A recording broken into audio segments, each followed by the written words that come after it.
Allez, c'est parti! On commence les observations avec des herbiers. Souvent confondus avec des algues, ce sont en fait des plantes à fleurs, comme on peut en retrouver sur Terre.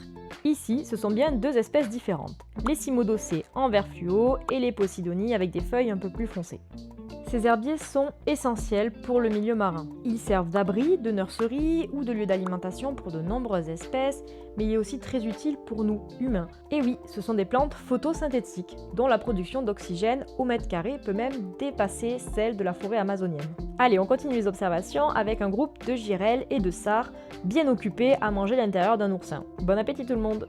Un peu plus loin, je croise un grand groupe de poissons argentés. Ceux-là, ils sont petits, ils nagent super vite, impossible de les prendre en photo. Je pense qu'ils font partie du groupe des athériles, mais je n'arrive pas à déterminer l'espèce exacte. Alors celui-là, il est plutôt furtif. J'ai pas réussi à l'identifier du premier coup, alors j'ai essayé de le suivre malgré les posidonies. Et finalement, je pense qu'il s'agit très probablement d'un labremerle, un chasseur très friand des crustacés et des échinodermes. Et hop, il repart se cacher dans les posidonies. Sur le rocher d'à côté, j'observe des éponges chondria. On les appelle aussi éponges cerveau, dues à leur forme un peu bizarre. Ici, elles sont jaunes, mais leur couleur peut varier selon l'algue symbiotique présente dans leur tissu. Et pour terminer la sortie, je te mets au défi de trouver ce que c'est. Normalement, tu connais l'animal, mais pas forcément cette partie-là. Si t'as une idée, écris-le en commentaire. À bientôt sous l'eau!